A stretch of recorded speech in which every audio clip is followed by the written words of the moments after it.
This is the Relevant Podcast.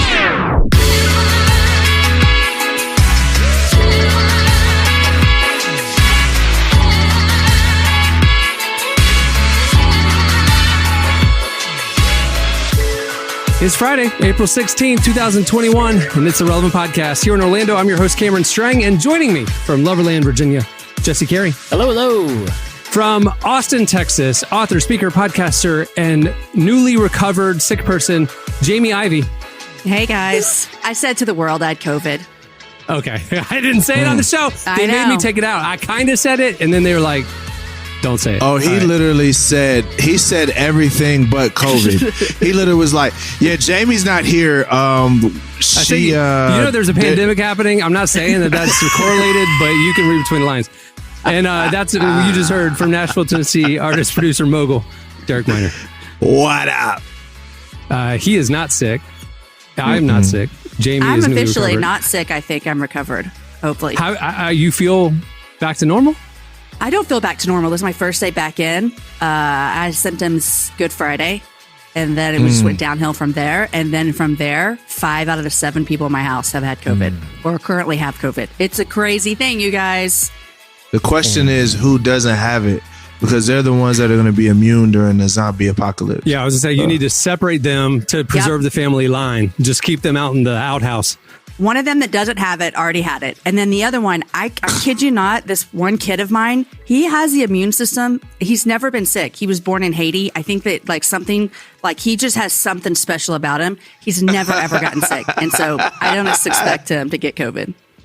Superpower. You got a superpower. We are praying for you and the fam, Jamie. I know, man. Thanks, Jesse. It's just a bummer to be sick, have the family sick. But like I said, Jamie, we're praying for you. And thankfully, I think at this point in this pandemic, we've all known a lot of people who, have fortunately recovered and are out on the other side. And we know you guys are all going to bounce back too. But we're stoked to have you back on the show. It's definitely not the same without you. You know, I haven't worked in forever. I'm so glad to be back. Yeah. Last week was the crustiest, stinkiest show. There was like the last week's show was just gym socks. Like that's gym socks. Really it was a lot of gym socks. Yeah, and I feel like I was reviewing some of the things I wanted to talk about today earlier, and I'm like, I'm glad Jamie's back for this because this is, last week was like it was a great show. I appreciate everyone who listened, but it was like one of those episodes of one of your back in the day when sitcoms would occasionally have, you could tell like some of the casts were out, and it was like one of those where they just shoestring a plot and do a bunch of like throwbacks, like looks back. It still works, right? When it comes on, it's not a total rerun. It's still kind of a fun thing. But now we're back in it. It's sweeps week, and now we pull out all the stops. That's what they used to do. I want to introduce our new cast member. True. My nephew, our newly discovered nephew that's joining the cast. He's going to move in with us, guys.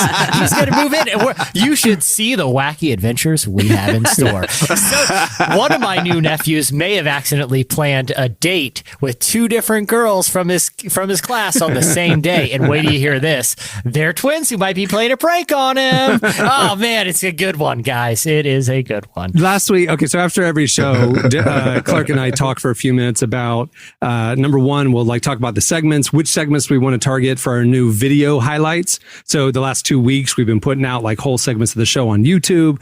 And so we talk about that, but then we'll talk about kind of edit points. People think that this is just us hanging out and then we hit publish. Right. This is a highly edited show. So imagine how bad it is live, right? So at the end of last week's, Clark and I said, there's normally a 2-minute conversation. Oh man, that was a great show. This was the best moment. Put that on video. We sat there for 27 minutes trying to figure out how to save that episode, man. It was some deep scalpel surgeon work. He was Jesse, guys, you're what's Jesse what thinking happened? Recorded 38 minutes long and the finished version is 7. So just FYI. Yeah, it was a lot of working out of material. It was kind of a workshop episode, I feel like, for a lot of us. So, getting a little experimental, but Jamie, it just makes us appreciate Jamie.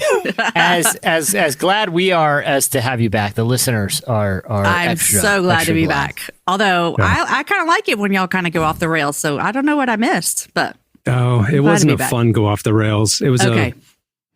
How do we turn this into an episode worth listening to? You know what I mean? It was one of those shows. So anyway, well, speaking of which, we have a great episode to listen to today. Coming up later, we are joined by 4-time Grammy award-winning duo Joel and Luke from For King and Country. They're coming up later. And then last week we debuted our new Quarter Life segment. We're doing a series on the site and here on the podcast for 10 weeks. Talking about quarter life, that time in your 20s when you're rethinking everything and you're kind of talking everything from faith and career to relationships, money, all the big stuff. We're tackling that on the site, and we're doing a segment here on the show as well to coincide. This week, we are joined by relationship expert Deb Fileta. She's written for us over the years. She's a best-selling author, and her stuff is always amazing. Can't wait for that conversation. Focus on relationships in your 20s. I might tune in because I still need help in that area, but we'll see. Before we get to all the incredible content that we have, all the incredible content. I feel like this is something I just wanted to address. There's no way to bring it up during the show. Guys, I'm getting concerned about the future of the MyPillow company. I just came across their latest endeavor. I saw this mentioned on I still a little peek behind the curtain for a long time. Yeah. For years and years, I would do my morning rounds on the internet to kind of see what's going on, see what the scuttlebutt is, and see it. It was just something I did as part of virtue of what my job duties were. I haven't been able to break that topic. I still do the same thing every morning, and I look at everything that was on late shows like the night before, just because I feel like their monologue writers generally have a finger on the pulse of low hanging fruit. And I saw Kimmel mention this about the my store, the MyPillow store. The MyPillow guy has, I think everyone knows the story with him. He has decided to take his pillow empire and give the full resources into attempting to discredit the widely accepted results of the recent presidential election. Mm-hmm. But now he's diversifying his business by launching a store with it on mypillow.com that is the oddest assortment of merchandise I've ever seen. And I'm very curious that who his target market. It's a really weird. It's like I really miss Sky Mall. Okay, let me preface what I'm about to say by that. I love Sky Mall. I loved that too. I used to. It was the first thing I did when I got on a plane. Right, I would even if I had my phone and I was super into a game or something. I'm cracking open the Sky Mall to see some sweet Lord of the Rings jewelry, to find out the latest doghouse technology. I have no interest in Lord of the Rings. Don't even have a dog, but I'm cracking open Sky Mall. My favorite thing I ever saw in Sky Mall was, like the tubes that you pull behind a boat, When I live in Florida, it's a common thing. I buy tubes over the years. I saw one in Sky Mall that was shaped like a pizza wedge. It was huge, and it was built to, when you get up to full speed, it would go airborne. So you're on it riding like a water tube, but you'd go up in the sky like a parasail behind the boat, right? And I'm going, this is the most amazing tube ever. Imagine seeing that on the lake. It was $600, so I never bought it. And then a month later, I find out that they've shut it down because people were flying off and dying. And so they had to, I was like, that's why I wanted it. The actual fear of you're up there just holding on for dear life, Anyway, that's Sky Mall in a nutshell to me. They're going to put experimental stuff up there that you may die, but it's awesome. So, well, Mike Lindell is shooting a shot here again. He's put some else on the board recently, and I think he's thinking if he does this Sky Mall thing on the MyPillow site, maybe he'll buy back a little goodwill. Okay, one of them. It's a lot of flag merchandise. Okay, a lot of things related to the American flag. Obviously, this is a very curious item. I'm very curious how many he will sell, and as long as this is on. It is called the Uncommon U.S. Flagpole. I don't know what's uncommon about it because it looks like a large aluminum pole to me. It's 20 feet long. It's made of aluminum, and the flag, which in the display is an American flag, is not included. Anybody want to know how much this aluminum pole is going for? This is what made me concerned about the legal issues that Mike Lindell is facing. $39.99. What makes it uncommon? That's unclear. That is, okay. I think the price makes. I think the price makes it unclear. $39.99. $39.99. Derek, what is your for the uncommon poll? If you want, I can read the official description. Yes, please. Okay. Yeah, that might help me with what I think the price what's would it be. dipped in? The anodized aluminum sections, I guess that's something they do to strengthen aluminum. I don't know. The anodized aluminum sections lock into place with our heavy-duty stainless steel pin. The pin is visible, so you know the pole is locked in place. Okay? That's pretty much how all pins kind of work, I guess. It features heavy-duty harness rings that are free-floating to accommodate various sizes of flags. It can fly 2 flags at once or 1 flag at half-staff. The diameter of the pole, the gauge, the thickness of the aluminum make it the strongest telescoping flagpole in the industry. Comes fully assembled. Do you realize how much airtime you're giving to this as free advertisement? Just FYI. Trust me. If someone is engaged with this flagpole content as a legitimate ad and not entertainment value, then you're welcome, flagpole content person. The podcast moment you've been waiting for is here. When are they going to give free airtime to a flagpole? I'm super into flagpole content. Yeah. Please read the description. This is the pod. In detail. Because the gauge. Shockingly, there's not a lot of flagpole pods out there right now. There's a big market void of flagpole content. Right, anyway, $39.99. Derek, real quick, what do you think the price of this bad boy is? I pay about $15 for it. You 15, know, okay. I pay about Jamie. $15 I for think it. it is $74.99. Clark, give me one quick Price is Right, man. Oh man, $49.99. It is $428.50. Oddly specific for one. $428.50. One is very expensive for a 20-foot flagpole. 2, it makes me think he's got some very specific legal bills he needs covered. Like he's like, dude, I think he just went. Here's my theory, guys. I've gone through his whole store. He's got a cardboard cutout of Mike Lindell for sale. A cardboard cutout of himself. Okay, he's got. It's not David Hasselhoff, so it's not going to work. Yeah. He has the entire Eric Metaxas library for sale at the MyPillow store. Every one of Eric Metaxas's book. He has like random. He has peanut brittle.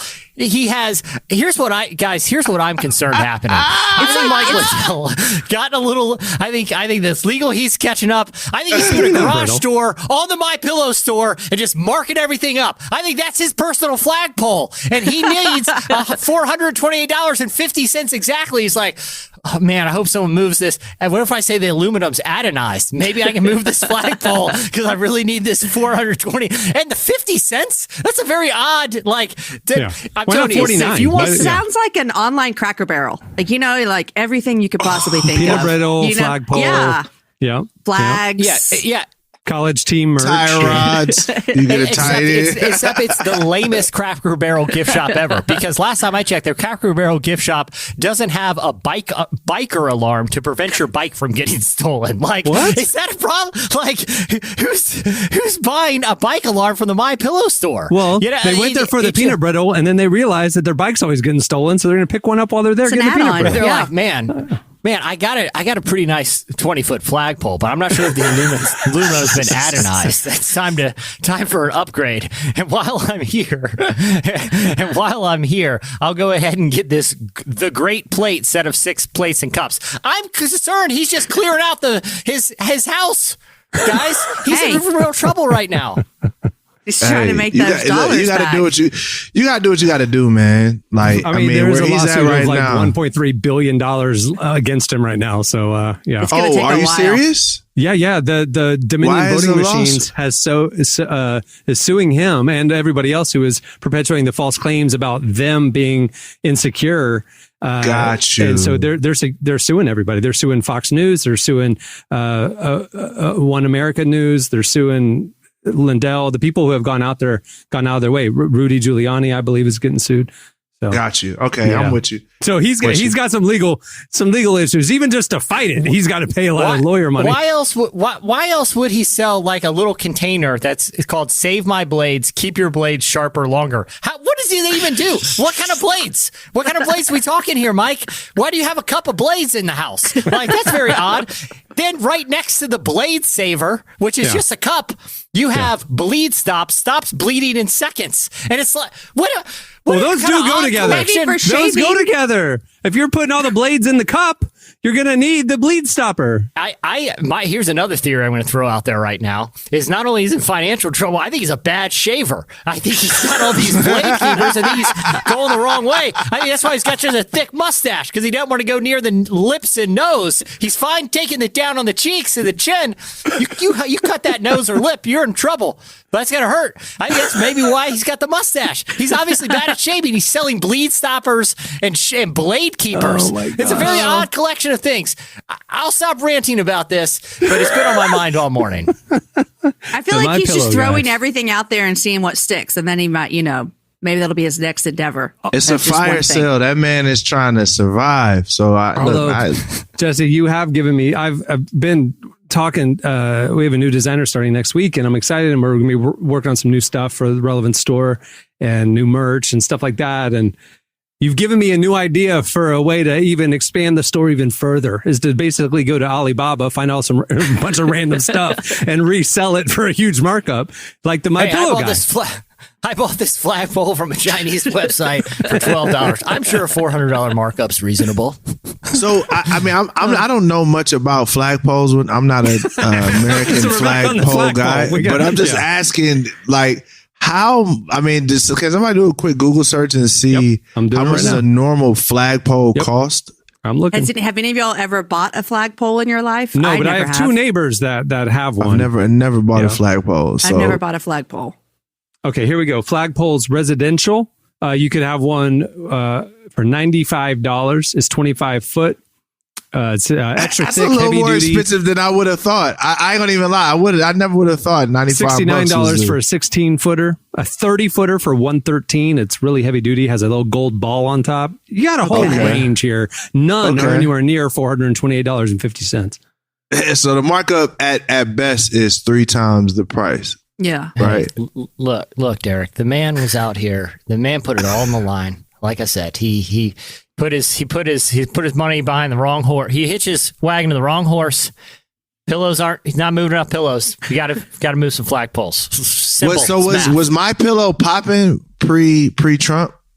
Well, yeah, he was heavily marketed on conservative news channels. Like, he would buy all the commercial airtime on like Fox News and stuff like that. So like, if you watched any Fox News, every commercial break, you saw a MyPillow ad, and it became kind of a thing that there's a certain voting bloc that kind of like adopted it as their unofficial like merch. And so like, if you're a good conservative, you bought a MyPillow, but then there are people who just like MyPillow. Like, it's a pillow. Like, why did it have to get politicized? But he politicized it, and he donated to a lot of certain funds and causes, and it just made it partisan. So it became a partisan pillow at that point. So you have like a Republican pillow.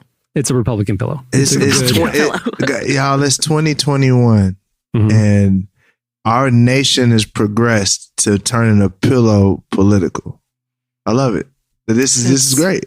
I'm with it. I love it. All right. Well, moving the show along, there is a lot coming up. I had mentioned our guests already, but I didn't tell you what's happening at the end of the show. A couple weeks ago, you guys remember we did Epic Battle. It was actually the first video segment we did from the show. Epic Battle. It was to settle the debates once and for all.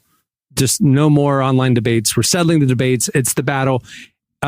We only got through 3 rounds, and you guys...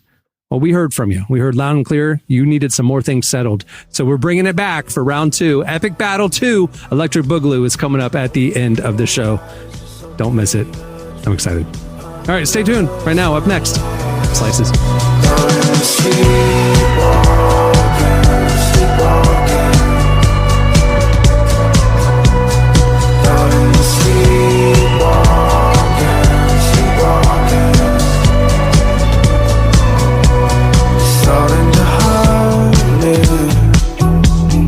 Darling, if I start asleep under the sofa.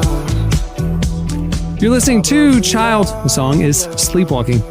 If your child is sleepwalking, the song has instructions on what to do about it. Well, today's show is brought to you by Bombas. Bombas makes the most comfortable socks in the history of feet. They've literally rethought every little detail of the socks we wear to make them way more comfortable. And I can vouch. They are literally my favorite sock. I give them as Christmas presents. They are not cheap, but they are a quality that will last, and they're incredibly comfortable. And I can vouch. I am a customer, not just with them being a sponsor. I am a customer of Bombas, have been for years, gave them as a Christmas present this year. It is a treat. It is a splurge. Best sock you'll ever come across. I promise. And the cool thing is they actually do more than just keep your feet comfy and cozy. They help give back to the most vulnerable members of our community, because for every pair of socks you purchase, Bombas donates a pair to someone in need. The generosity of Bombas customers has allowed them to donate over 40 million pairs of socks and counting through their nationwide network of more than 3,000 giving partners. The impact is more powerful than ever. To those experiencing homelessness, these socks represent the dignity of putting on clean clothes, a small comfort that's especially important right now. So check it out. Give a pair when you buy a pair and get 20% off your first purchase at bombas.com/relevant. That's bombas.com/relevant for 20% off your first purchase. Don't wait. Go do it. bombas.com/relevant. You won't regret it. Okay, it's time for Slices. What do you have, Jesse? Well, I feel like I've made my feelings about Steakums pretty clear on this podcast, so I'm not going to go into the merits of them as a food or snack. But refresh. Steakums are not dog treats. What are they? Steakums are delicious, skilletable slices of red meat that you can cook on the stove and put in sandwiches, and they're freaking awesome. And they were a staple of my childhood diet. Steakums. Evidently, still around, still seem to be doing pretty well. And they've taken an interesting strategy on social media. You know, I think we've talked about them in the past. Instead of going the Wendy's route, where they're just, kind of just biting and sarcastic and funny, they've gotten a little philosophical on some things that, up to now, it's been just fine, hey, a take on what social media is doing to our ability to communicate. Sure, whatever. That's great. What a great take, Thanks, Steakum. But they picked a fight, unsolicited, that I found very odd this week. Did you guys see about this Steakum feud? No. Nah, I'm not really tuned into the Steakums world. Guys, Steakum's content, flagpole content, this is not a lot happening this week in the world of the internet. They picked a fight with the most unlikely person, for no reason. Steakums decided to get beef, no pun intended, with Neil deGrasse Tyson, the astrophysicist and noted science personality. For no reason, they're picking a fight with Neil deGrasse Tyson. Steakum. And so here's how it started. With Neil deGrasse Tyson tweeting something relatively innocuous about science. He said, "The good thing about science is that it's true whether or not you believe in it." Okay, something you would expect a scientist to say, right? Sure. I'm not going to, why would anyone have a problem with that? Sure, the whole construct of science is observable, and if you can observe it, it's got to be true. Okay, got it. Thanks, Neil. Pretty standard Neil deGrasse Tyson stuff. Sure. Steakums quote tweeted this. Okay, Steakums, the brand. They say, I'm going to read 3 tweets that they did. The irony of Neil's tweet is that by framing science itself as quote unquote true, he's influencing people to be more skeptical of it in a time of unprecedented misinformation. Science is an ever-refining process to find truth, not a dogma. No matter his intent, this message isn't helpful. Okay, I got to be honest with you. That is correct. That's what my first thought was. Science isn't fact. Science is a process of observation to determine what is true ultimately. But science isn't true. Science is a process. Well, Steakums is right. That's all I'm saying. They followed up with this, log off, bro. Okay, show a little respect to Neil. You took it from an intellectual debate that Neil deGrasse Tyson wasn't trying to have with Steakum. He didn't wake up that morning thinking, I'm going to go promote Science Day on Twitter.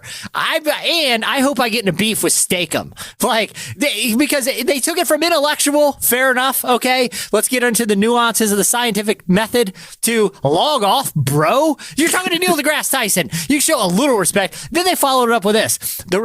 And this is the doubling down that I don't know if I appreciate, Steakum. I've been a long time advocate of your brand, but I don't see anything productive happening from these type of conversations. They followed up with this. the role of science communicators has arguably never been more important than it is today. Again, Steak-'em, I didn't need this commentary from you. People need more relatable, nuanced explanation that encourage critical thinking and less pompous, clout-chasing sound bites that's so polarization. That's what he was doing, Steak-'em. Then they followed up this obligatory thread to remind people that we're a brand selling products. So everything we do is based on self-interest to grow our business. How does this grow your business? Like, I get we're talking about Steak-'em, but who's going to be like, oh man, are they the ones picking beefs with scientists on Twitter? I think I'm going to go eat them for lunch today. It's just a very odd strategy that Steak-'ems is trying in real time on Twitter right now. They're doing what they do, which is, I mean, listen, that is the only way in the year 2021 with all these algorithms to be able to bring attention to your brand is to just do something outlandish. So let's have a intellectual beef with Neil deGrasse Tyson with a steak company. Steak is in quotes. I don't even know if we can technically call it steak. Legally, they have to call it a steak-'em. Right. Steak-'em, yeah. Let's have an intellectual beef over science via this, and now we're talking about it on the Relevant podcast. Yeah, that's what I'm saying. Jesse fell for it again. He's gonna go buy some Steak-'ems, and that's that. It's not falling for it. I feel like this isn't like setting. I don't feel like they set this publicity trap. You know, this isn't like a stunt. I think that I honestly think this is an indictment on just how like toxic and dumb Twitter debates have gotten. Like, I don't think they're doing this in a self-aware way. I think they want to. I think whoever's no, there is no self-awareness. It's not like, hey, but we loved Cosmos, Neil, or like, hey, but you join us for a steak, Neil. It's log off, bro. Like, that seems like, why are you coming at me? Like, why Steak-'em just randomly picking a fight? I think it's just, I honestly, here's what I think it is. I think everyone, including brands, feel an obligation to speak into things that aren't their lane because that's just how Twitter's evolved. You see it a lot, obviously, in like circles we all run in, where just because like someone is a noted leader in the Christian space, and their background might be in relationships, it might be in finance, it might be in theology, but all of a sudden they feel like they got to now, I'm not saying everybody, but there are people who just feel like, well, because I have some platform, I am obligated to share my opinion on everything, whether I'm an expert about it or not. And that suddenly it's escalated to the point where it's not even that newsworthy that a steak company is picking a fight publicly with a noted intellectual in the science space. It just seems bonkers to me, but also a weird indictment of just how Twitter's evolved, you know? Like they should just stick to the Steak-'ems. Yeah, I mean, or pick fights in their lane. Shut up and dribble, like, Steak-'ems. That's like, John. Tell Steak-'ems to shut up and dribble. Dude, you did. You just told him to shut up and dribble.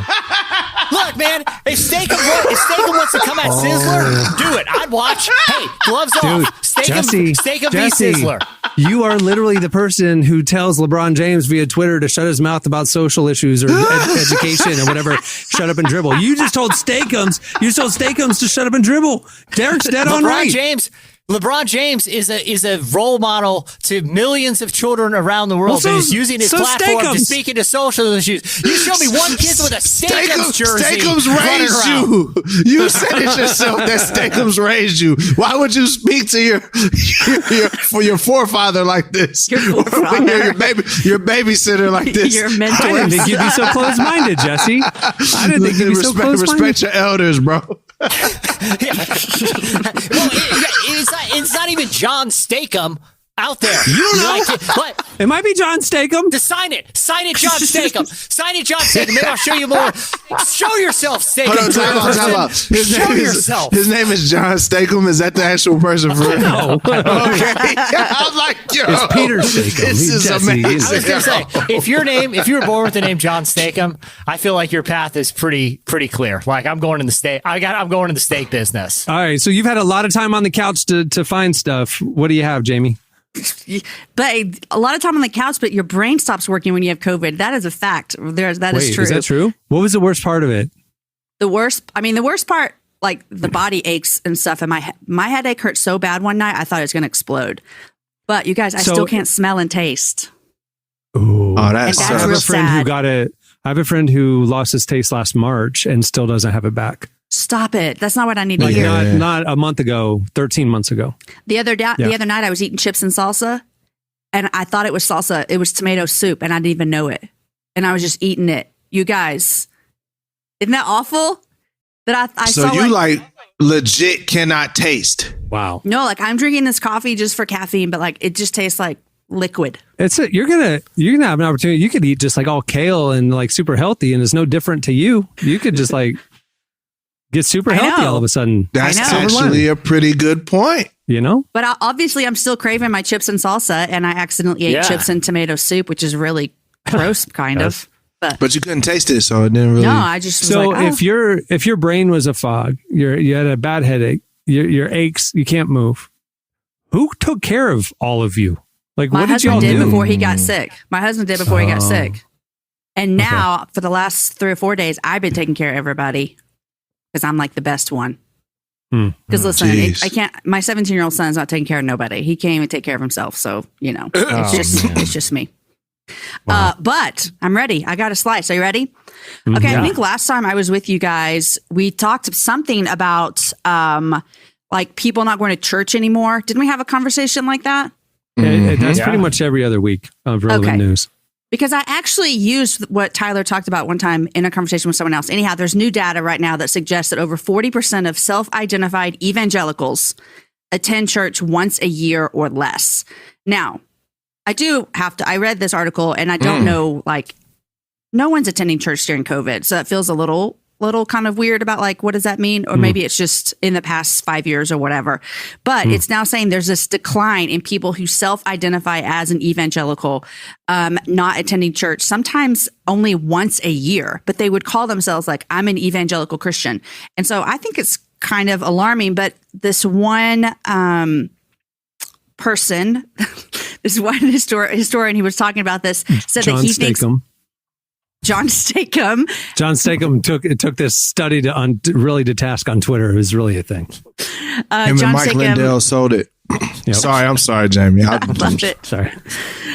So John and Mike were part of the study that were doing this. I'm just kidding. But they're saying that maybe it's because evangelicals tend to focus more on the individual, like prioritizing their own personal relationship with Jesus. And so it takes away the corporate aspect of it. That was just one person's opinion on this.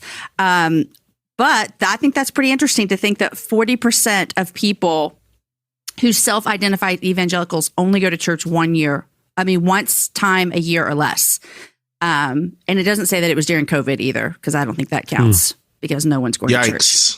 I mean, it's a big number, but I'm not shocked by it, you know? Yeah. I think the correlation between self-identification of a label that really has this nebulous sort of meaning, you know what I mean? Like, you can ask a bunch of different people what the word evangelical means, and they can probably give different definitions, you know? For sure.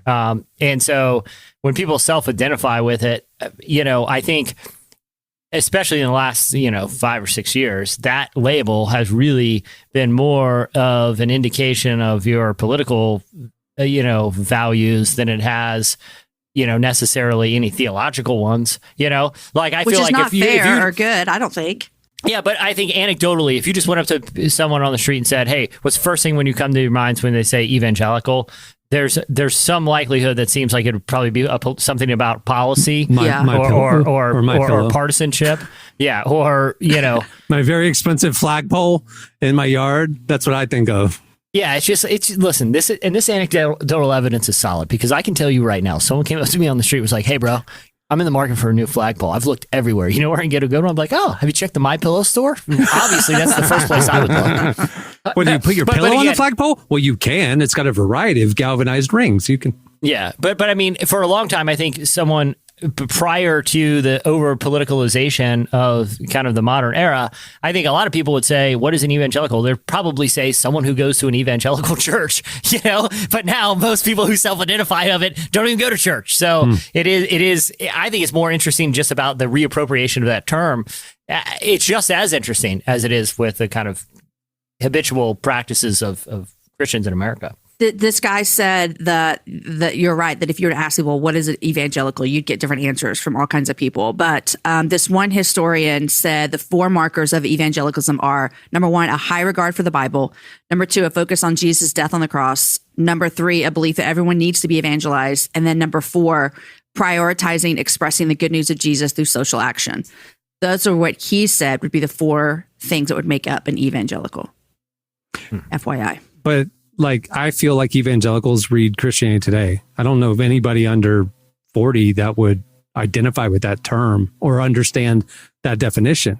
They would listen to that list and go, yeah, I check those boxes, but I go to Hillsong Church. So I don't, it's just like different world now. Like, I don't think anybody identifies with that term.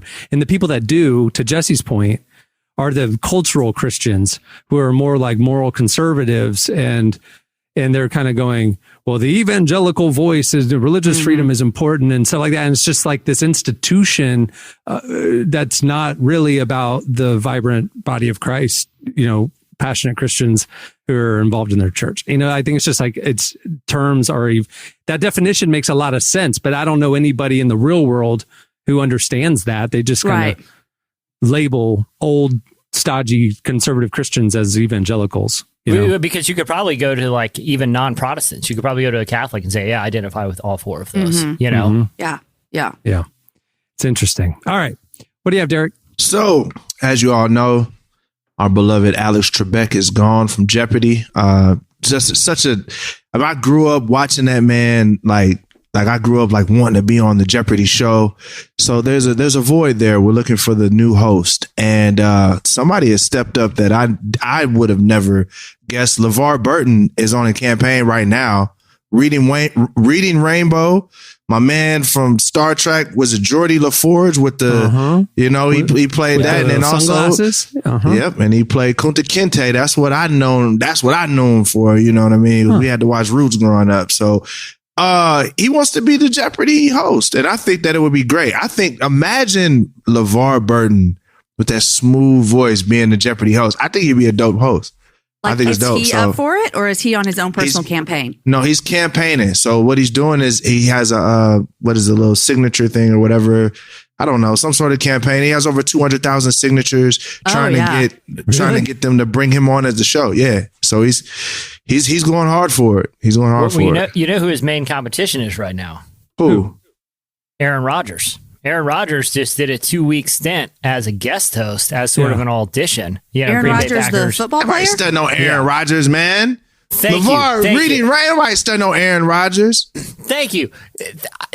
Because some people... Hold up, is he still playing football, or is he retired? Yeah, and he said he can do it he said he figured out how to, first off, he gave a little peek behind the curtain. They only film Jeopardy 40 days a year. Like, you work a month and a half as the Jeopardy host. It is a cherry deal. You just grind out like 6 episodes. I mean, those episodes are like 20 minutes when you watch them on TV. You just grind out a bunch over a couple days. I get why it's a good gig. But if you have Aaron Rodgers up there, it becomes an Aaron Rodgers show, right? Like, everyone's just getting, like, the episodes he did, like, people were razzing him about being a quarterback. LeVar Burton the guy had a show about reading books, okay? Like, that's the kind of guy you want for Jeopardy. Someone who if it was Sports Jeopardy, have Rodgers be the host, right? Shut up and dribble, Rodgers. Oh, my gosh. I'm joking. It's a callback, guys. All I'm saying is LeVar Burton makes way more sense. But here's my thing: if I was a Green Bay Packer fan or player, I would really be nervous. Like, I'm like, Rodgers is cashing it. Like, look, he got his. He's check. on his way out. He's like, look, he's on his way out. He's like, next season we're not going to the Super Bowl. Why? Because I'm going to be focused on Jeopardy right now, and I'm going to be rusty when I get to camp. So just letting y'all know, we're not going. And I got paid a lot anyway. So sorry, guys. Yeah. My thing is, if I'm watching it, who are the contestants? Brilliant, the most brilliant minds. You know, if the host is like, meh. That's incorrect. Like a jock or something. Here's the correct answer. The contestants are gonna be like, you didn't know that? Like, don't judge me. It has to be another intellectual, is my point. It has to be somebody that has like some sort of gravitas, like a professor kind of a vibe. And then it's like, oh yes, you are the curator of the knowledge. And then we are, you know what I mean? If it's just like a personality, it's like, you're not smart. What I'm if smarter Neil than you. deGrasse Tyson was Dude, somebody like that. That's what I'm saying. That actually, okay, I think you're onto something, Cameron. Mike I think you are Lindell onto and something. Steakums will present the new season of Jeopardy. But your boy LeVar, I think LeVar would be great though, because he definitely. But he's like kids' books. Like, I don't get an intellectual vibe from him. I get a reading is fundamental kind of a vibe from him. But I don't get it. But the thing is, like, I didn't get that vibe from Trebek. I feel like the job of the here's my thing about the job of the Jeopardy host is to make Jeopardy the star of the show, right? Like it's a very simple format, and that's why people watch it, because it's a very repeatable formula, right? If Aaron Rodgers is in there, people are just watching for the novelty of watching an active NFL quarterback host it. LeVar Burton's been in broadcasting his whole life, right? Like, he's a professional broadcaster. Aaron Rodgers is a professional quarterback, right? Put a broadcaster up there who knows how to make do service to the show, not just service to his personal brand. I think I'd go LeVar here. Yeah, I don't think you have to be Neil deGrasse Tyson smart, but you do have to be credible. Smoking cigar with you know what I'm saying, a little cognac, and can recall a whole bunch of facts from 1940 smart. Like, you got to be that guy smart. Although it's not like they have to know all the answers, but I always thought Alex, I was like, he's like the smartest man I've ever seen, but he's really just hosting the show with the answers. For sure. But like, you got to have a poise, kind of like a news anchor. You talked about the cognac and the tweed and stuff, and I immediately thought of Ron Burgundy. I'd watch a Ron Burgundy host it. You know what I mean? I think that'd be great.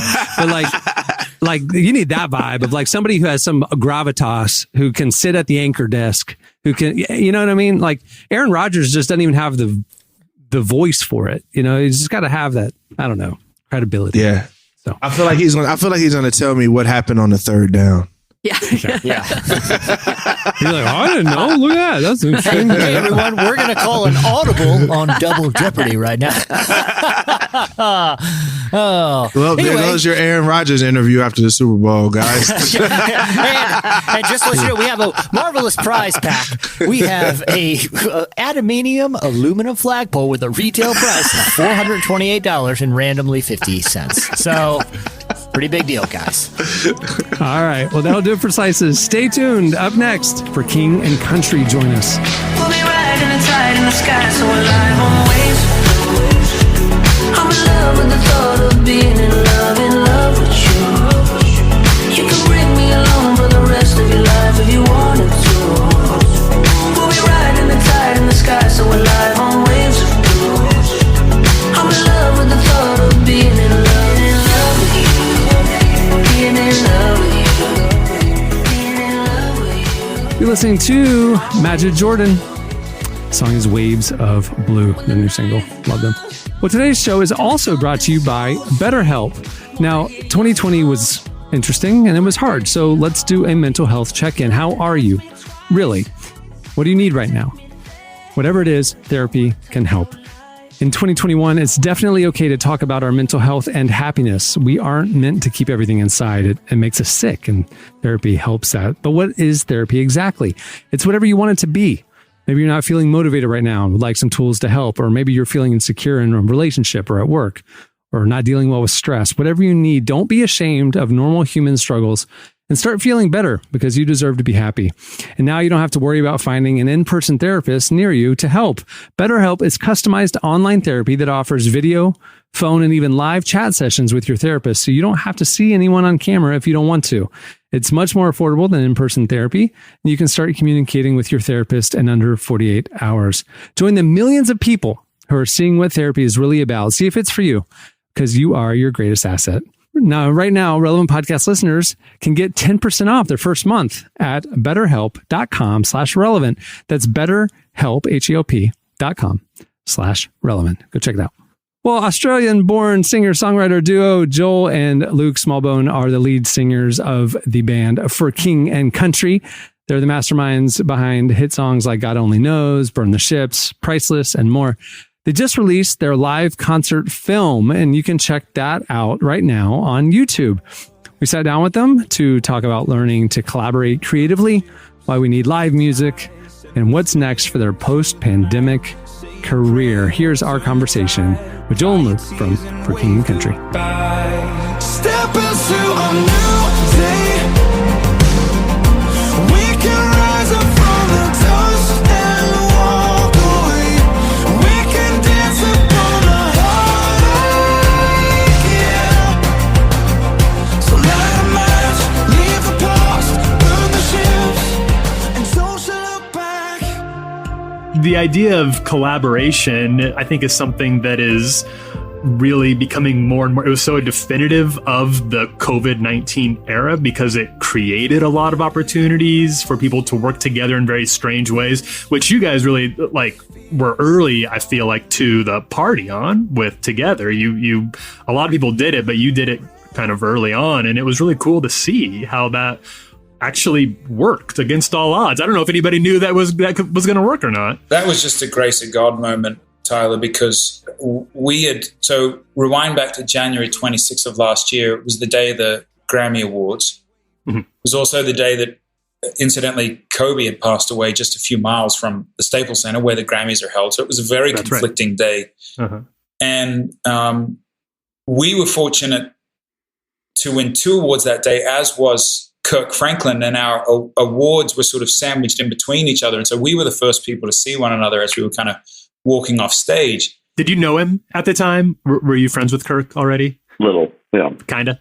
He would always, what would he say to you, Luke, when he was passing by you all the time? It's like, man, he would never say For King Country. He'd say, man, King Country, how you doing? Put me on the collab. He'd say, put me on the collab list. And I was like, oh, that's something I meant to have because I don't have a collab list. And, now maybe I'll put you, put you on the list. But because we didn't have a list, he was inevitably at the top of the list. And so it was like a few days after the Grammys, actually. We were talking about that song. We'd already written it. And I said, hey, by the way, let me just, pop you this MP3 of this rough track that we're working on.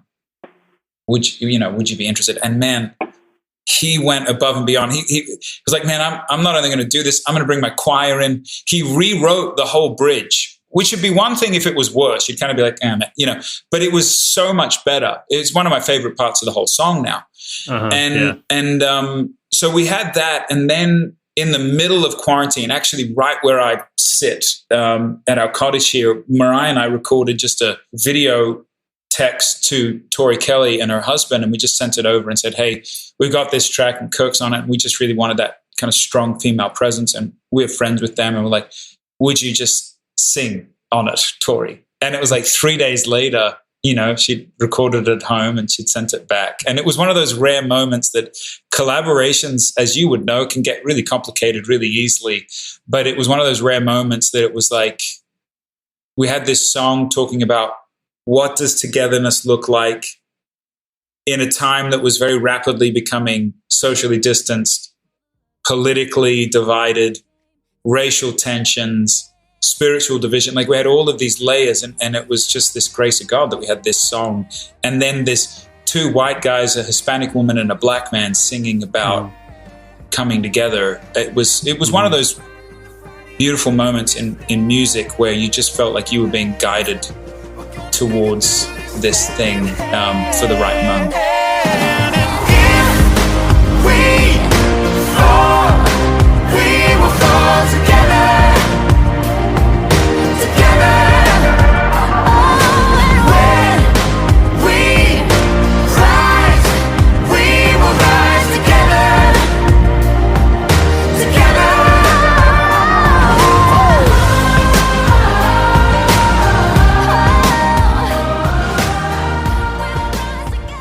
I did want to ask about the concert film, which is maybe like a week and some change out from that. As I was reading over some of the copy that was sent over with it, you referred to it as I think the phrase was your most personal tour to date. That one.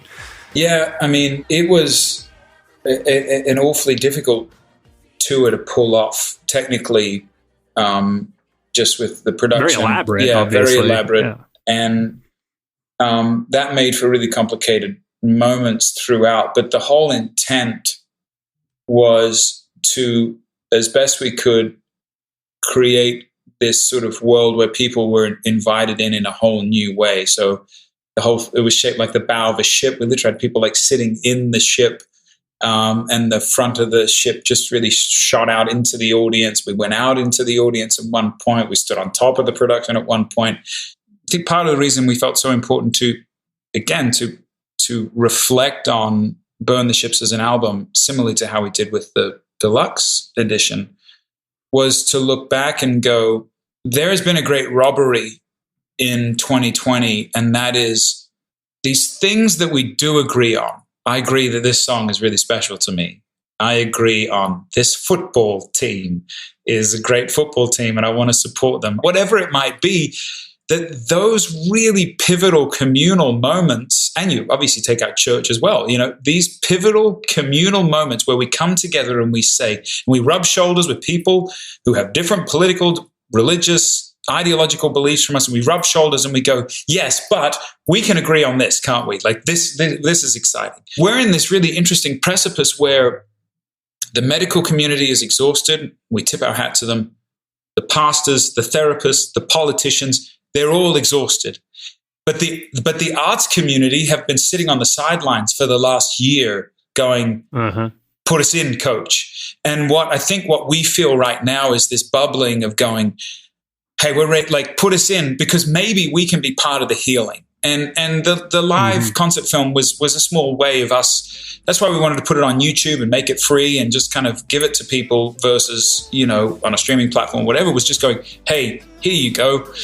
Remember this, remember what this was like. And we're going to get back to this soon. And it's going to be maybe more special than it ever has been and more important, I would say. All the people say,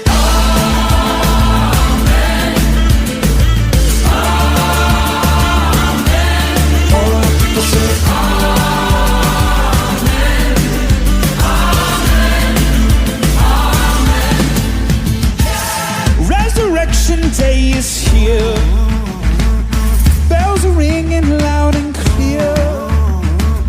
Caterpillar to a butterfly. Last question for you, and this can be very short because you may not have a huge answer yet, but I'm just curious, what's next? Do you have any ideas? It's going to be interesting really to see how the next few weeks play out, and that will probably determine a lot of how the rest of the year. But we will be doing some kind of select events starting really next month, and which is not many. And obviously, as the summer continues on, currently, I've learned to say currently now because it can all change. Currently, as the end of the summer, it kind of picks up. There's some festivals that are looking to play that are outside, and obviously playing through all the circumstances of what they've got going through their local governments. We are planning a fall tour, also a Christmas tour. Obviously, if that all still remains to be seen how exactly that's going to play out, but those are the plans. And then there should be new music and new content coming down the pipe. When it's released, all of those things. We've still got some work to do, and quite honestly, we've still got songs to write. But our high hope is that there will be, no matter what happens, there will be something new this year. What iteration, how it rolls out, those are kind of some of the questions and the puzzles to solve. But it's time. You forget Burn the Ships has been out for a little while now, and it's time to.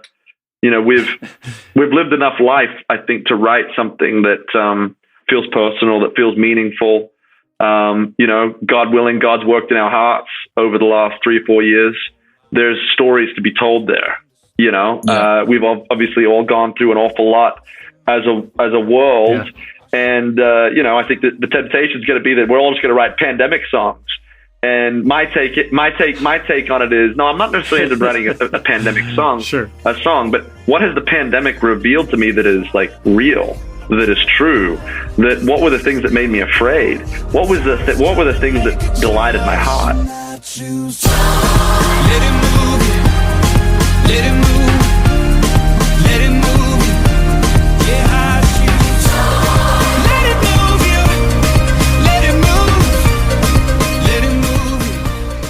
That was for King and Country. Make sure to check out their new live concert film over on YouTube. Stay tuned. Up next, it's our new series, Quarter Life, presented by UHSM. We are joined by relationship expert Deb Fileta. Don't miss it. I just dream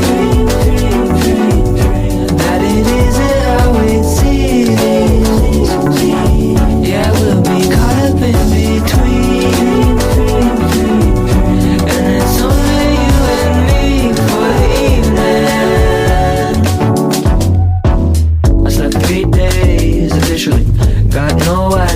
what you said to me. I go to sleep so you'll be next to me. You're listening to Still Woozy. The song is Rocky. If you're still woozy, I mean, you tried to walk, it'd be kind of rocky. That makes sense. Well, like I've mentioned, our new series, our 10-week series, Quarter Life, is brought to you by our friends over at UHSM. You got to go check them out, and we appreciate their support of this amazing series. Now, what is Quarter Life? This segment that you're about to hear and the articles we're publishing over at relevantmagazine.com every Tuesday and Thursday right now will cover a wide array of topics like career, faith, relationships, mental health, wellness, so much more with well-known authors, entrepreneurs, faith leaders, and others, talking about topics that matter to people specifically in their 20s and that quarter life time of life. Content's meant to encourage and inspire you to make the most of that season. This week, we are joined by dating, marriage, and relationship guru Debra Fileta. Debra is a licensed professional counselor and author of True Love Dates, also Choosing Marriage and Love in Every Season. She also has a new book coming soon, so stay tuned for that. We sat down with her to talk about how to have healthy and happy relationships in your 20s. And if you're not in your 20s like me, we can probably learn a lot as well. Here's some of that conversation.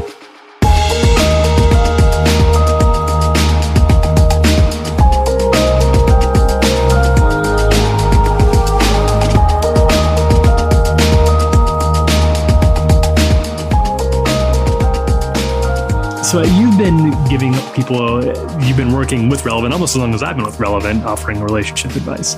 First question is, in that time, and that, let's say we're coming up probably on almost 10 years here, how have you seen the way people in this country and our culture think about dating relationships shift?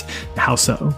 Well, I think the online world has definitely caused a shift in relationships. Mm-hmm. You know, even online platforms, online dating, social media, there's just a whole new way of doing relationships. And a lot of times it's from behind a screen.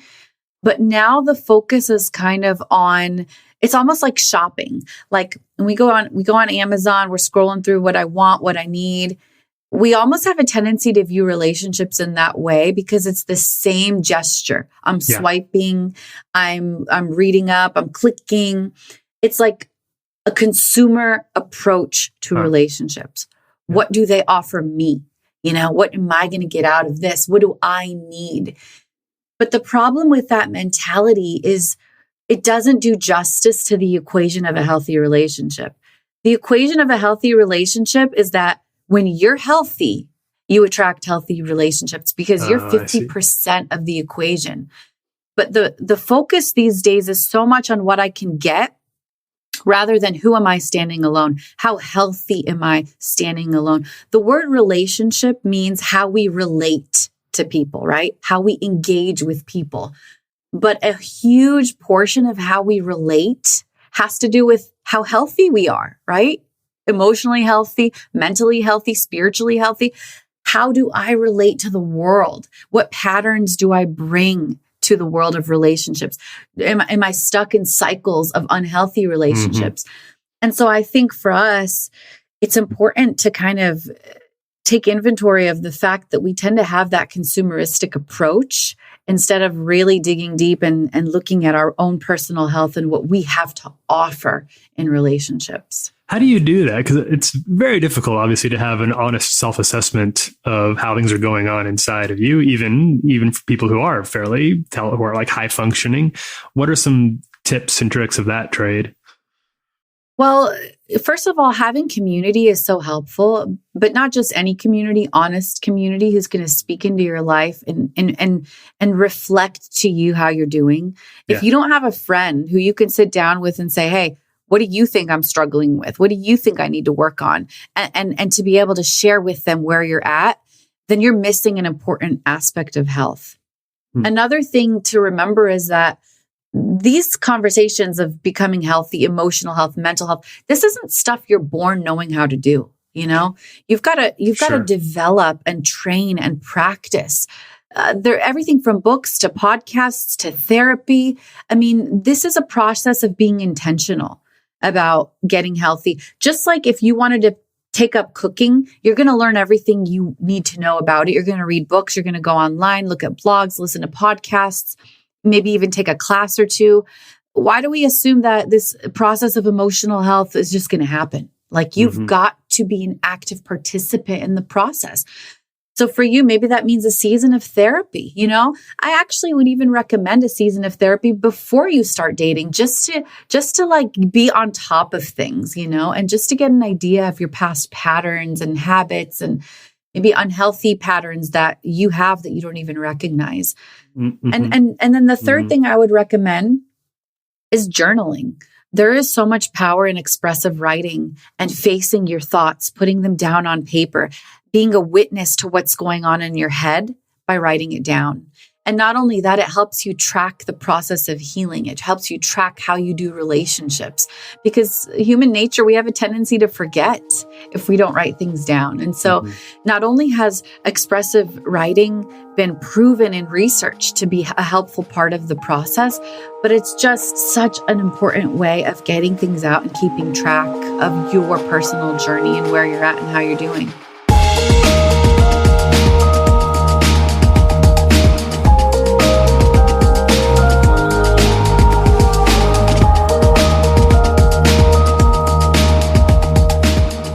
That was Deb Fileta. Go check out the rest of that conversation in the Quarter Life section, which you can find at relevantmagazine.com. Just click right there. It's in the Life section. It says Quarter Life. Click on it. It's presented by UHSM. While you're there, you can click out or check out what UHSM is doing. Thank you so much for their support. Quarter Life. Go check it out. Stay tuned. Up next, it's Epic Battle. Without it, life is wasted time. Look inside your heart and I will look inside mine. Things look so bad. This week on Relevant Recommends, we're talking about Crying in H Mart. It's the new memoir from Michelle Zauner, better known to indie rock fans as Japanese Breakfast. In it, Zauner writes about her experience of losing her mother and how she healed through a combination of soul searching and Korean cooking. You can read more about it at relevantmagazine.com.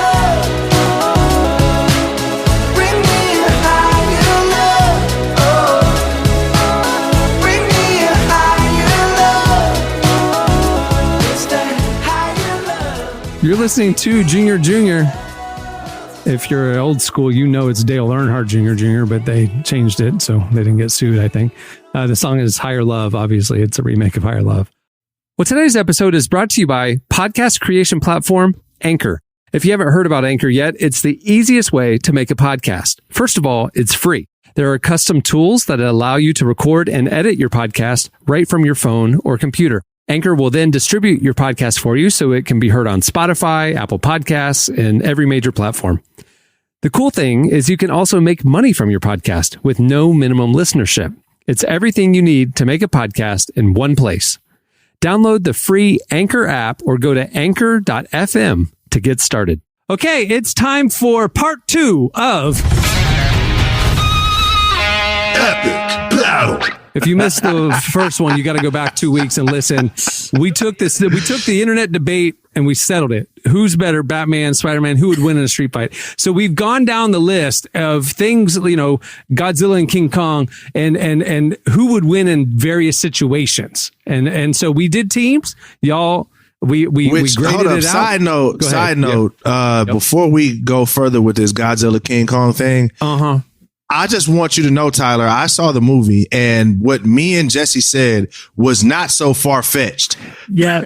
I'm not going to give away the movie, but I'm just going to say Godzilla put in work in that movie.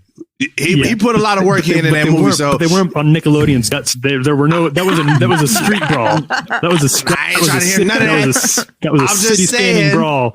I'm just saying. And the fans weren't happy. Relevant fans weren't happy. They made their voices heard. I'll put it this way, that King Kong was very aware of Godzilla's atomic breath.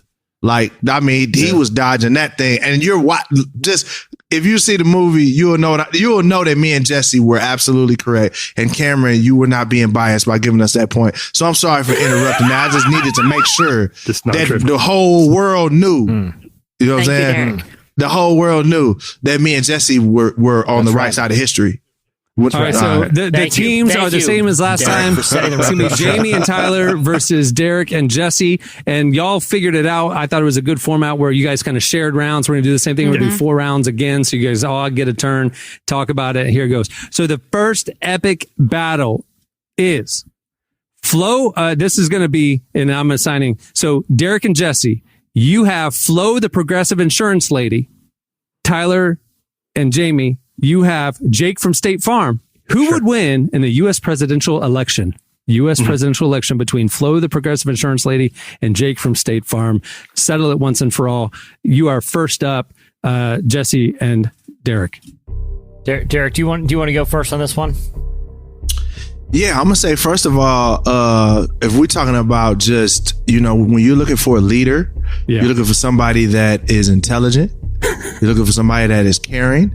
And you're also looking for somebody that is that looks the part. And I'm going to say that Flo looks the part, as well as all those other things. Like the guy in khakis, I don't care nothing about him. Flo got some style, how she moves. You know what I'm saying? And then also, when you think about it, she's made a lot of money in tech. As far as when you see with Progressive, with all those different inventions that they had to make sure that we got great insurance rates. So I'm saying she's extremely intelligent. Look at all the tech that she's created to help us get these good rates. So I'm definitely going with the brains and the beauty. So all right, so Jake from State Farm, Tyler and Jamie. Tell me why Jake from State Farm. Jamie, you want to lead us out here? I'll lead us out here, yeah.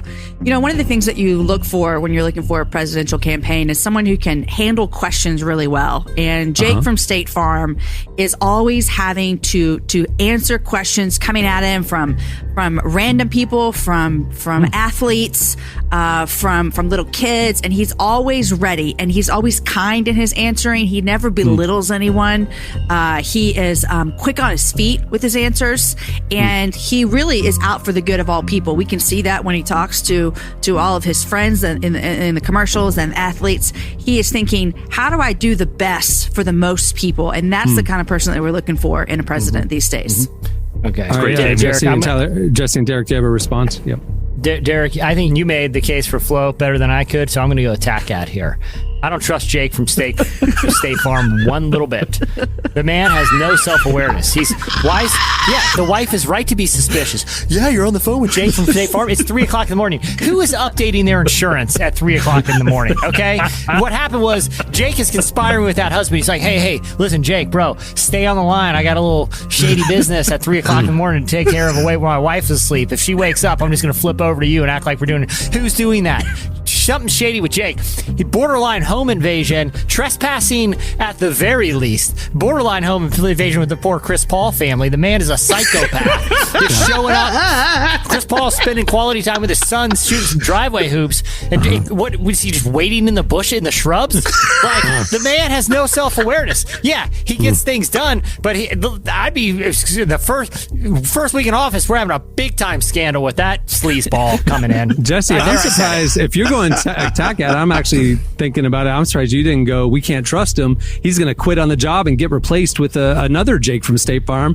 Exactly. I don't even know who you are, We don't Jake. know who he is anymore. Yeah. Who's the real Jake from State Farm? I'm behind that red shirt and khakis. Yeah. The president isn't just a red shirt and khakis. Yeah, I got to step up. All right. And final word, Tyler and Jamie. Why is Jake from State Farm going to win the U.S. presidential election? First of all, Cameron, I'll appreciate it if you wouldn't jump in and give Jesse and Derek an assist at the end there. That would be I feel like I don't even know why I'm bothering with this anymore because next thing I know, Flo's going to have laser breath and she's going to shoot out based on my understanding of the rules. You mean one that's canonically accurate to the character? Yeah, well, I would assign something like that. I'm going to join Jesse, like Derek did wisely with her adoption of new technology. Okay, Jesse. Meanwhile, you tell us how this psychopath who's sneaking into celebrity homes, who's a stalker. You tell me how he's better.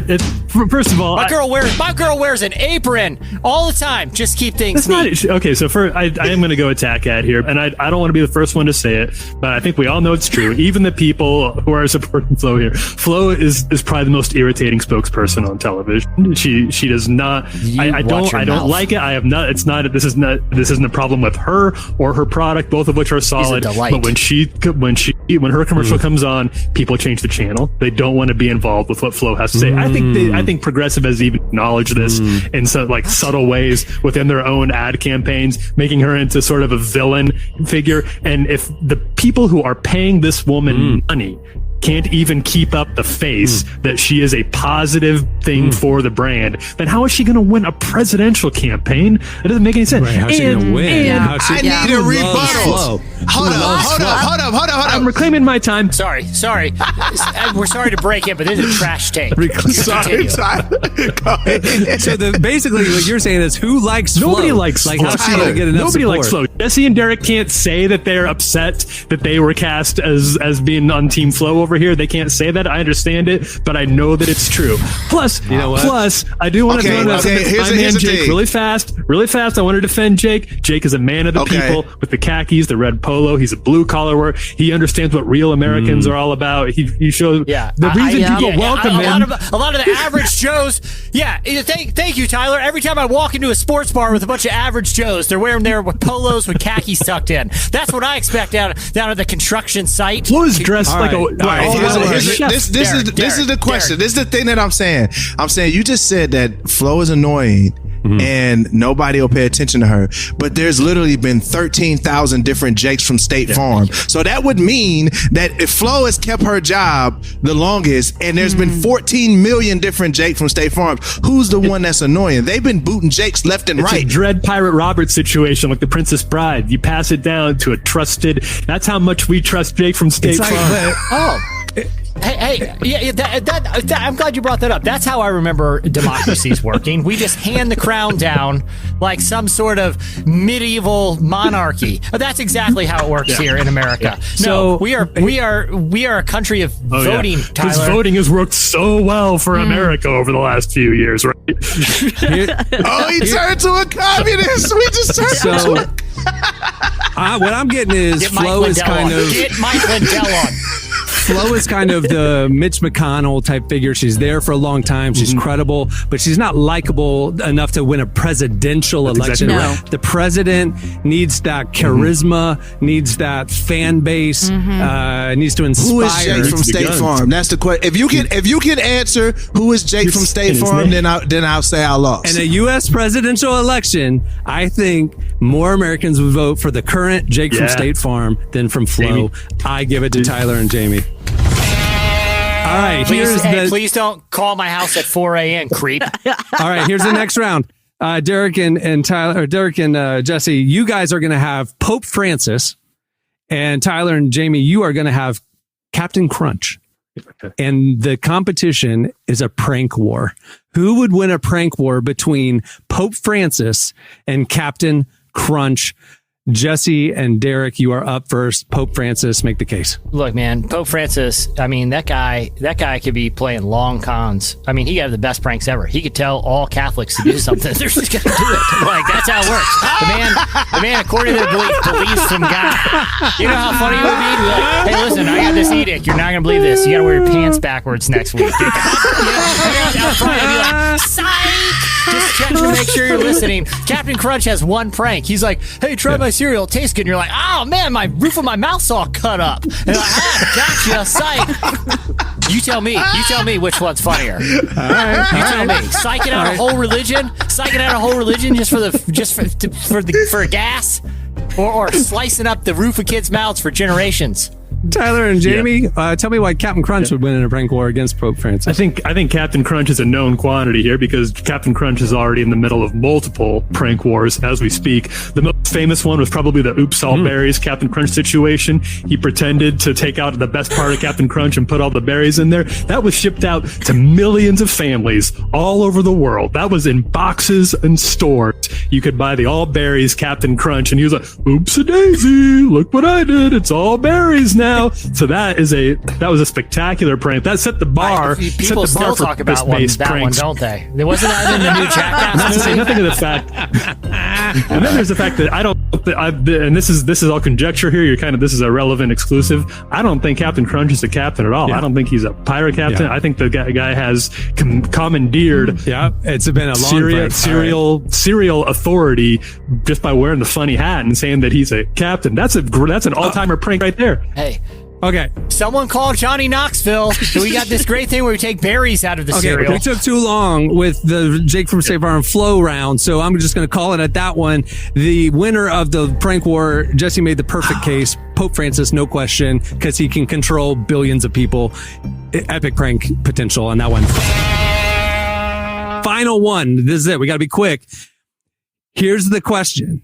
Who would win in a competition of riding a mechanical bull between Baby Yoda and Wonder Woman? Tyler and Jamie, you get Wonder Woman. Derek and Jesse, you get Baby Yoda. Tyler and Jamie, you go first. Tell me why Wonder Woman would get a better score riding a mechanical bull than Baby Yoda.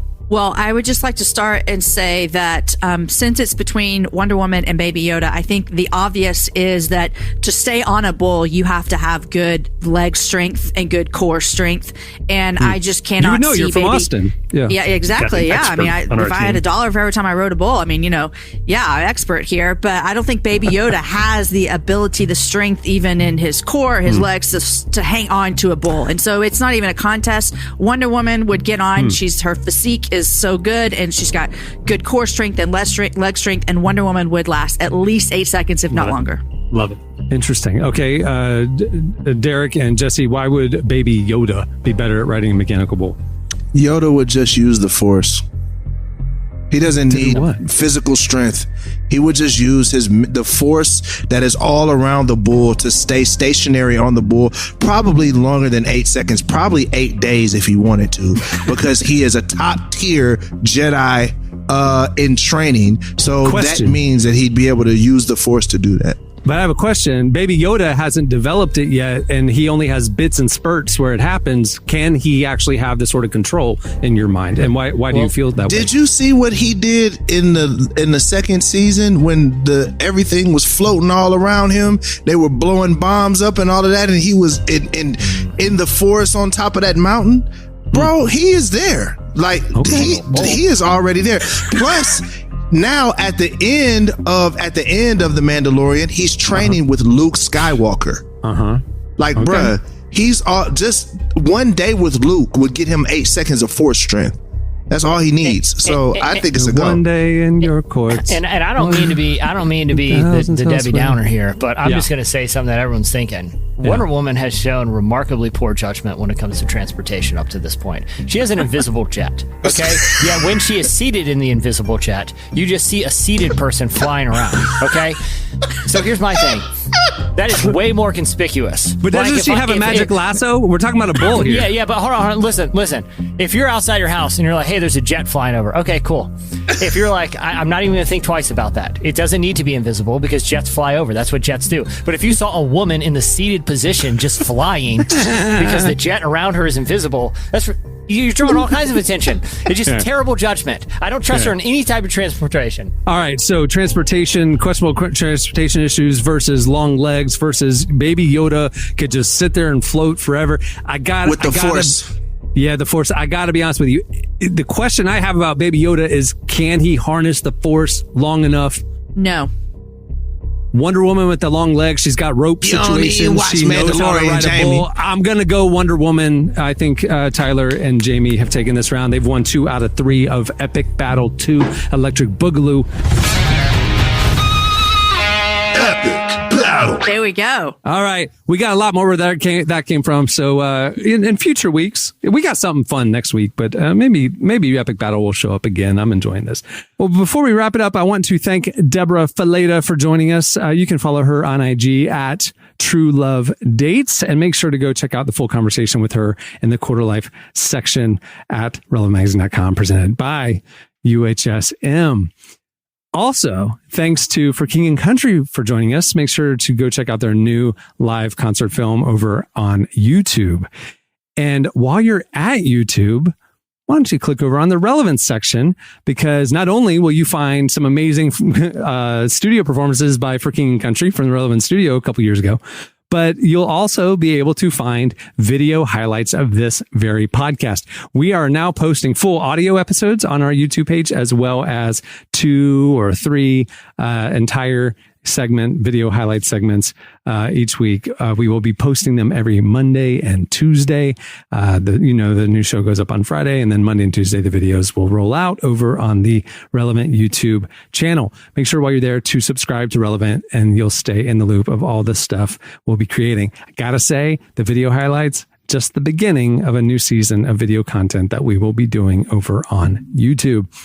Hey, also make sure to check out the March-April issue of Relevant. It's available now at relevantmagazine.com. It features a cover story with one of our favorite groups, Johnny Swim, also comedian Nate Bargatze, Oscar-nominated actor Lakeith Stanfield, Hillsong United's Taya.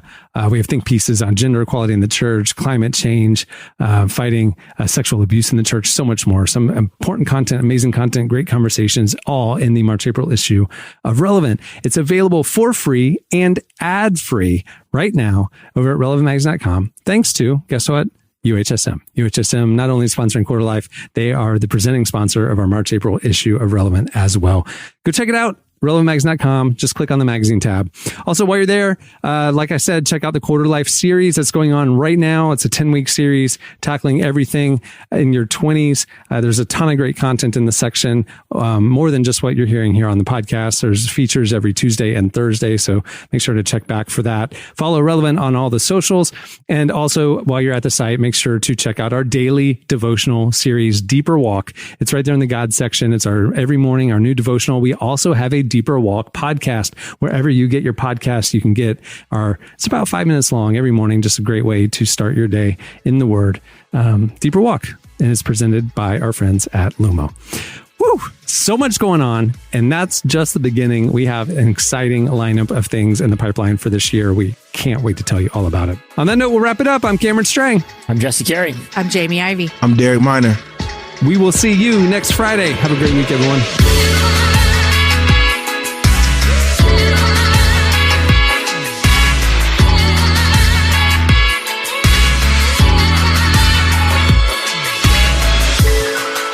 Thanks for listening to the Relevant Podcast. Check out our features, interviews, and news updates every day at relevantmagazine.com. And make sure to follow Relevant on Facebook, Twitter, and Instagram for the latest. For more great podcasts, browse the shows on the Relevant Podcast Network, which you can find at our site. And while you're there, don't miss the all-new era of Relevant Magazine. A new issue releases every other month at relevantmagazine.com.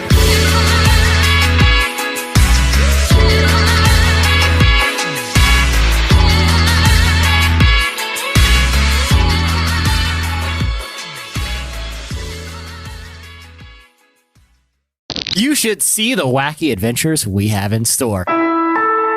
Relevant Podcast Network. Time is precious, and so are our pets. So time with our pets is extra precious. That's why we started Dutch. Dutch provides 24/7 access to licensed vets with unlimited virtual visits and follow-ups for up to 5 pets. You can message a vet at any time and schedule a video visit the same day. Our vets can even prescribe medication for many ailments, and shipping is always free. With Dutch, you'll get more time with your pets and year-round peace of mind when it comes to their vet care. Go to Dutch.com to get vet care that is always there for just $92 a year.